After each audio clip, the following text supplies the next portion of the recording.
Bulan Ramadan itu kan momen yang spesial banget ya buat kita beribadah, dan kuncinya tentu aja menjaga puasa kita tetap sah. Tapi pernah kepikiran nggak apa aja sih yang sebetulnya bisa membatalkan puasa kita? Nah, di sini kita akan kupas tuntas hal-hal apa saja yang perlu kita hindari. Pertanyaan ini kelihatannya simpel ya, tapi jawabannya itu penting banget loh. Dengan tahu apa aja yang harus dihindari, kita bisa menjalankan ibadah puasa dengan lebih fokus, lebih khusyuk, dan ya, memastikan usaha kita seharian itu nggak sia-sia. Jadi, secara umum, para ulama itu sepakat kalau ada 5 hal utama yang secara spesifik bisa bikin puasa kita batal. Yuk, kita lihat satu persatu kelimanya, biar kita benar-benar paham dan bisa menjauhinya.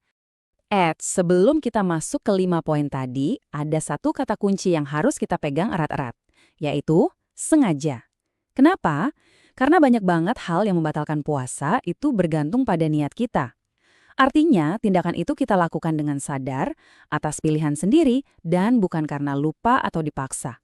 Konsep ini penting banget buat memahami poin-poin selanjutnya. Oke, kita mulai dari yang pertama ya. Ini yang paling dasar dan kayaknya sih udah paling sering kita dengar. Yang pertama tentu saja makan dan minum. Tapi ingat kan kata kuncinya tadi, sengaja. Jadi kalau kamu nggak sengaja minum karena benar-benar lupa lagi puasa, jangan langsung panik. Puasa kamu tuh tetap sah kok. Langsung lanjutin aja puasanya begitu ingat. Anggap aja itu rezeki dari Allah. Nah, kalau tadi kan soal sesuatu yang masuk ke dalam tubuh. Yang kedua ini kebalikannya, tentang sesuatu yang keluar. Tapi kuncinya tetap sama. Poin kedua ini juga soal kesengajaan, yaitu muntah yang disengaja. Maksudnya, kalau kamu sengaja melakukan sesuatu biar muntah, misalnya dengan memasukkan jari ke tenggorokan, nah itu baru puasanya batal. Tapi kalau muntahnya terjadi secara alami, mungkin karena lagi sakit atau mual, puasa kamu tetap sah. Oke, dari urusan perut, sekarang kita geser ke poin ketiga. Yang ini lebih spesifik, menyangkut hubungan antar manusia. Poin yang ketiga ini juga sangat jelas, yaitu melakukan hubungan suami istri di siang hari selama bulan Ramadan. Ini adalah salah satu hal yang secara tegas membatalkan puasa, dan tentu saja harus dihindari selama kita masih dalam jam berpuasa. Sekarang kita masuk ke poin keempat. Nah, kalau yang ini adalah sebuah kondisi alami yang khusus dialami oleh para perempuan. Betul, poin keempat adalah haid atau nifas, yaitu darah yang keluar setelah melahirkan.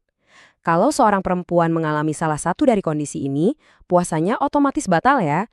Bahkan kalau darahnya keluar cuma sesaat sebelum waktu berbuka puasa, puasanya tetap dianggap tidak sah dan wajib diganti di hari lain. Dan kita sampai di poin yang terakhir, poin kelima, yang ini sekali lagi bakal mengingatkan kita betapa pentingnya niat dan kesadaran dalam berpuasa. Dan yang terakhir, nomor 5, balik lagi ke konsep sengaja, yaitu keluarnya air mani yang disebabkan oleh tindakan yang disadari atau disengaja. Tapi perlu dicatat nih, kalau hal ini terjadi tanpa ada unsur kesengajaan, contohnya seperti saat tidur atau mimpi basah, maka puasanya tetap dianggap sah. Oke, biar makin nempel di kepala, kita rangkum cepat ya.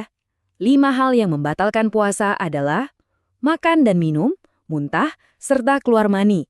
Ingat, ketiganya ini batal kalau dilakukan sengaja. Terus, ada berhubungan suami istri di siang hari. Dan yang terakhir adalah kondisi haid atau nifas bagi perempuan. Kuncinya seringkali ada di niat kita kan? Jadi pada akhirnya, memahami semua ini tuh bukan cuma soal ikutin aturan aja. Tapi lebih dalam lagi, ini adalah tentang gimana cara kita menjaga kualitas dan kemurnian ibadah kita. Puasa itu kan bukan sekedar menahan lapar dan haus saja, tapi juga proses mendidik diri. Dengan tahu batasannya, kita bisa memastikan puasa kita jadi lebih bermakna. Jadi pertanyaannya sekarang mungkin bukan lagi apa yang membatalkan, tapi apa yang bisa kita lakukan untuk menyempurnakan puasa kita.